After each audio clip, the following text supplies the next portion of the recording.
আসসালামু আলাইকুম। নতুন আরও একটি ব্লগে আপনাদের সবাইকে স্বাগত জানাই। কাছে এবং দূরে, দেশ এবং দেশের বাহিরে যে যেখানে আছেন, আশা করছি আল্লাহর রহমতে সবাই সুস্থ আছেন। আলহামদুলিল্লাহ, আমরাও ভালো আছি। রাতের দিকে কিছু কাজ এগিয়ে রাখলে সকালটা অনেক বেশি সুন্দর, সেই সাথে পরিপাটি হয়। সকালের শুরুটা সুন্দর হলে দিনটাও বেশ ভালো কাটে। সকালের দিকে নাস্তা করে নিয়েছিলাম, সেই সাথে রাতে টুকটাক কিছু থালাবাটি ছিল, তো এগুলোকেই এখন গুছিয়ে নিচ্ছি। তো সাথে সাথে ধুয়ে ক্লিন করে রাখলে পানিটা একটু করে শুকিয়ে যায়, তখন দেখা যায় কি প্লেট বাটি যেখানে রাখার ওগুলো খুব সহজেই ওখানে রেখে দিতে পারি। তো সিঙ্কের পাশে এই ঝুড়িটা থাকাতে আমার বেশ উপকারী হয়েছে। থালাবাটিগুলো ধুয়ে রাখার পর খুব সুন্দরভাবে পানিটা ড্রেন হয়ে যায়, তো ওটাকেও মাঝে মধ্যে একটু করে পরিষ্কার করে দিতে হয়। তো আজকে ভাবছিলাম ওরকম পানি জমেনি, তো এখন আপাতত রেখে দিচ্ছি প্লেট বাটিগুলো গুছিয়ে। তো এভাবে করে রাখলে বেশ অনেকটাই সুবিধা হয়। তো দেখা যায় কি কিছুটা সময় রেখে দিলে পানিগুলো খুব সুন্দরভাবে ঝরে পড়ে যায়। তো যাই হোক, এখানে টুকটাক যেসব থালাবাটি ছিল, বাকি যেগুলো ছিল আমি এখন এগুলোকে গুছিয়ে রেখে দিচ্ছি। সকালের সময়টা কম বেশি অনেকটাই ব্যস্ততাই কাটে, সেই সাথে সংসারে টুকটাক কাজকর্ম, কিছুটা কাজকর্ম আমি সময়ের মধ্যে করে নেওয়ার চেষ্টা করি। রাতে টুকটাক থালাবাটি থাকলে বা খাওয়া দাওয়ার পর যেসব থালাবাটি জমে যায় ওগুলো আমি সাথে সাথেই সিঙ্কে রেখে ক্লিন করে নিই। তখন দেখা যায় কি কাজ করতেও সুবিধা আর সিঙ্কটাও বেশ পরিপাটি পরিষ্কার থাকে। তো এই জিনিসটা আমি সবসময় করে থাকি। আমার কাছে মনে হয় যে যদি সিঙ্কটা ক্লিন থাকে আশেপাশের এরিয়াটা, তখন কিন্তু কাজ করেও বেশ শান্তি পাওয়া যায়। আর রান্নাবান্না করার ক্ষেত্রেও সিঙ্কটা ক্লিন থাকা অনেক বেশি দরকার। তো বরাবরের মতোই আমি এই কাজটা প্রথমেই গুছিয়ে নিই, তো আজও তাই করলাম। এখানে বেশ কিছুদিন যাবৎ ভাবছিলাম যে এটাকে একটু করে পরিষ্কার করে দেব। আমার ড্রেসিং টেবিলের উপরে বাচ্চারা জানি না কি পেয়েছে, যত স্টিকার লাগিয়ে দিই বা কিছু করি না কেন ওরা কোনো না কোনোভাবে রং পেন্সিল বা মার্কার, কালার পেন্সিল এগুলো দিয়ে এখানে এসে আঁকবে। যদি বারণ করি আসলে কোনোভাবেই ওদেরকে বোঝাতে পারি না। বাচ্চা মানুষ, ওরাও আসলে ওভাবে বুঝতেও চায় না। হঠাৎ হঠাৎ ভালোই থাকে, কি করে যে এসে কখন যে এঁকে ফেলে আসলে নিজেও জানি না। তো যাই হোক, আজকে নাস্তা খাওয়ার পরই ভাবতেছিলাম যে এই কাজগুলো আজকে গুছিয়ে নিব। দেখতে দেখতে শীত তো প্রায় চলেই এসেছে, এর মধ্যে ঘরের এই ধরনের ছোটোখাটো টুকটাক কাজকর্ম গুছিয়ে নিচ্ছি। তার পাশাপাশি এই ধরনের গুছানোর কাজকর্ম তো আসলে থাকেই। প্রতিদিন দেখা যায় এক একটা ব্যস্ততা, এক এক কাজকর্ম।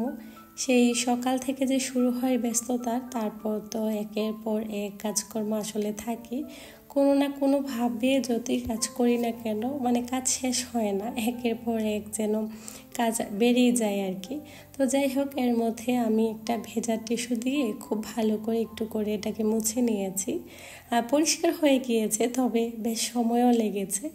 তো আজকে বলবো ওদেরকে যে কখনো এখানে যেন না আঁকে। আসলে ওরাও বুঝতে চায় না, দেখা যাবে কি এক দুদিন ভালো থাকে, পরে এসে আবার সেম কাজটাই করে। তো বিশেষ করে মুজাহিদ এই জিনিসটা বেশি করে। তো যাই হোক, এর মধ্যে আমি ড্রেসিং টেবিলটাকে একটু গুছিয়ে পরিষ্কার করে নিয়েছি। তো গ্লাসটা বেশ ময়লা হয়ে গিয়েছিল, অনেক দিন যাবৎ এটাকেও পরিষ্কার করা হয়নি।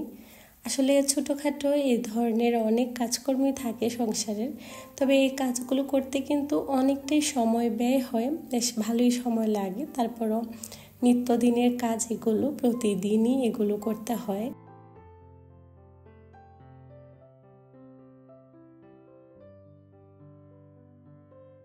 সংসারের কাজের পাশাপাশি কিন্তু নানা রকমের ব্যস্ততা থাকে।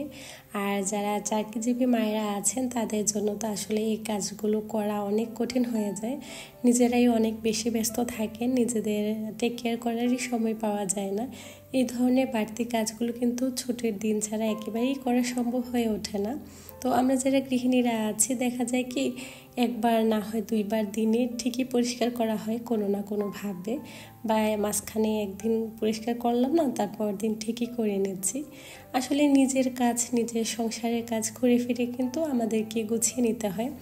আর একটা সংসার কিন্তু তখনই পরিপূর্ণ হয় যখন গৃহিণী তার সংসারটাকে যত্ন করে ভালোবেসে সংসারের প্রতিটা কাজ করে। আসলে এই কাজগুলো যতই ভাবি যে না আজকে করব না, বেশ টায়ার্ড হয়ে গিয়েছি, কিন্তু তারপরেও কেন যেন অন্যরকম একটা ভালো লাগা কাজ করে। আর যখন বাকি কাজগুলো গুছিয়ে নিয়েছিলাম কি যে ভালো লাগছিল, মনটাও বেশ ভালো লাগছিল। তো কাজকর্ম শেষ করে এসে ভাবলাম একটু করে নিজের জন্য রং চা বানিয়ে নিই।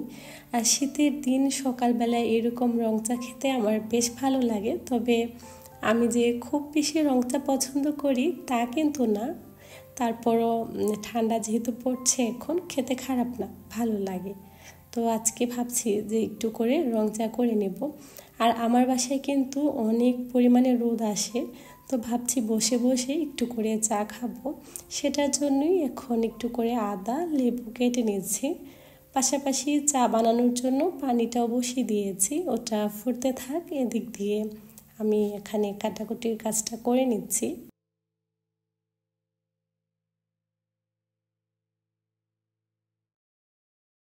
আচ্ছা, কথা বলতে বলতে একটা কথা মনে পড়ে গেল। বেশ কিছুদিন আগে একটা আপু জিজ্ঞেস করেছিলেন যে কেটলিটা আমি কোথায় থেকে নিয়েছি, এটার দাম কীরকম পড়েছে আর ব্যবহার করি বা কীরকম। তো জানি না আপুটা আজকে আমার ভিডিওটা দেখবে কিনা, যদি দেখে থাকেন আশা করছি আপুর উত্তর পেয়ে যাবেন। এটা আমি বেশ অনেক দিন আগেই কিনেছি, যখন প্রথম এই ধরনের কাচের কেটলিগুলো বের হয়েছিল না, তখনই আমি কিনেছি। তখন এটা মনে হয় আমি 400 বা 450 টাকা দিয়ে কিনেছি। এখন তো দেখা গিয়েছে এগুলোর দাম বেশ অনেকটাই কমে গিয়েছে। প্রথম দিকে একটু করে দাম বেশ ভালোই ছিল। তো বেশ অনেক দিন আগেই আমি এটা কিনেছি, প্রায় 5-6 মাসেরও বেশি হবে। তো কিনে ওভাবে তেমন একটা ব্যবহার করি না আর কি, খুবই কম, মানে মাঝে মধ্যে যখন ইচ্ছে হয় জাস্ট তখনই ব্যবহার করি। তবে আসলে আমি এটা রেগুলার ব্যবহার করি না, যার কারণে ওটা যে সবসময় ব্যবহার করব বা ব্যবহারে কি ভালো বা কি খারাপ দিক সেটা আমার জানা নেই। তবে এগুলোতে চা বানালে দেখতে অনেক বেশি সুন্দর লাগে, যেটা অন্যান্য যে কোনো হাঁড়ি পাতিলে চা বানালে দেখতে এত একটা ভালো লাগে না, মানে চোখের শান্তি আর কি বলা চলে। তারপর আমি নর্মাল সময় হাঁড়ি পাতিলই বানিয়ে থাকি। মাঝে মধ্যে যখন রং চা করি তখন এই কেটলিটা বা অন্যান্য কেটলিগুলো ব্যবহার করি আর কি।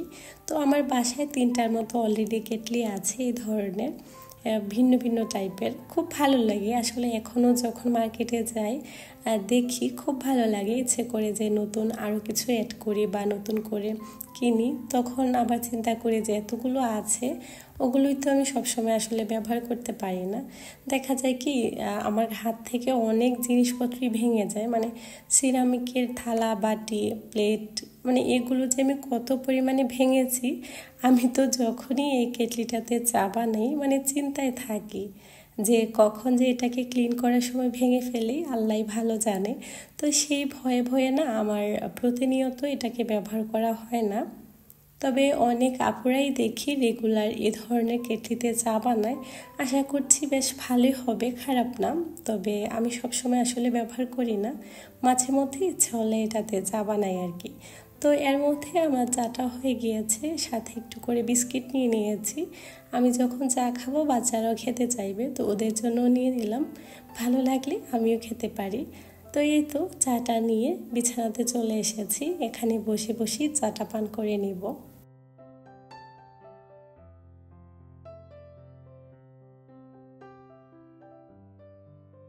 ওমানে কিন্তু ন্যাশনাল ডে প্রায় চলে এসেছে আর কিছুদিন পরই।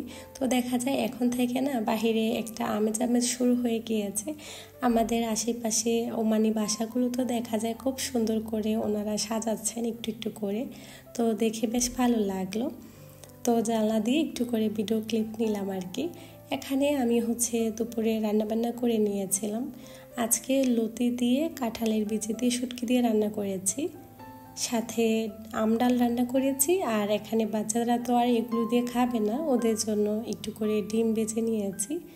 এটাই ছিল আমাদের দুপুরের খাবার। আসলে দুপুরে জুনাইদের বাবা বাসায় থাকে না, আবার আমারও তেমন কিছু রান্না করতে আসলে ইচ্ছে করে না। হুটহাট করে যেটা বাসায় থাকে রান্না ওটা দিয়ে আসলে দুপুরে খাবার দাবার খাওয়া হয়। বেশ গোছানো পরিপাটি করে যে সবসময় খাওয়া হয় তা কিন্তু না, জুনায়েদের বাবা যখন বাসায় থাকে তখন দেখা যায় একটু করে গুছকাজ করি, দুপুরে খাবারটা আয়েশ করে খাই। আর যখন ওর বাবা বাসায় না থাকে এই তো বাচ্চাদেরকে নিয়ে ঝটপট ওদেরকে একটু করে খাইয়ে দিই, নিজেও পাশাপাশি খেয়ে নিই আর কি। আর দুপুরে খাবারটা টেবিলে রেডি করে নিয়েছি, এখন দুপুরের খাবার খাবো।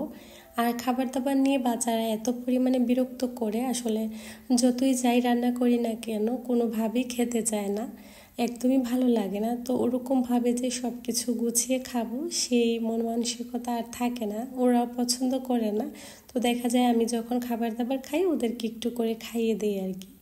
তো যাই হোক, এখানে আমি আমার জন্য দুপুরে খাবার নিয়ে নিচ্ছি। আলহামদুলিল্লাহ, এই ছিল আজকে আমাদের দুপুরের রান্না বান্না। সিম্পল তবে বেশ মজার ছিল।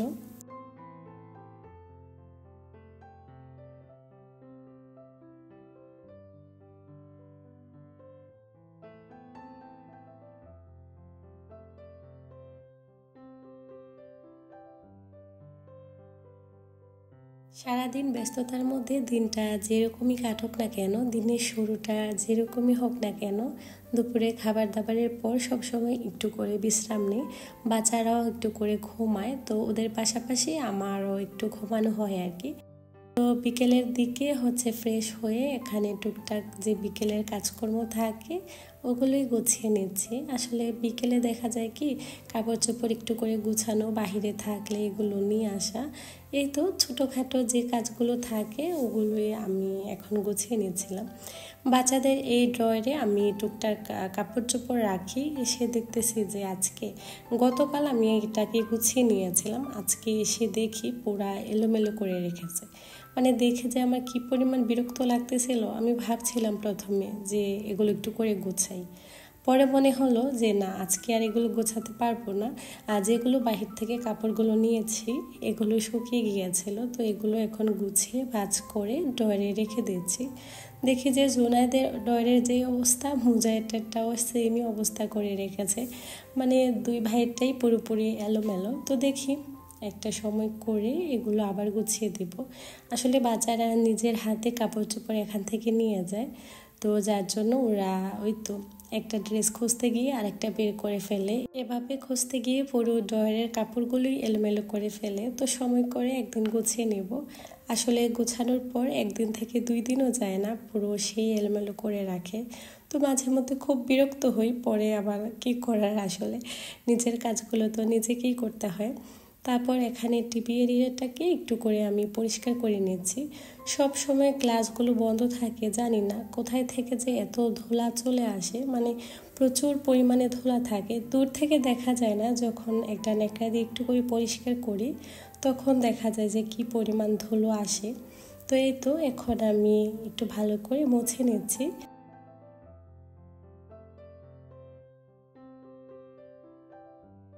সংসারে এই ধরনের ক্লিনিংয়ের কাজগুলো প্রতিদিনই করতে হয় কম বেশি, তো আজও সেটাই করে নিচ্ছি। আজকের ভিডিওটা এই পর্যন্তই। সবাই অনেক বেশি ভালো থাকবেন। আল্লাহ হাফিজ, আসসালামু আলাইকুম।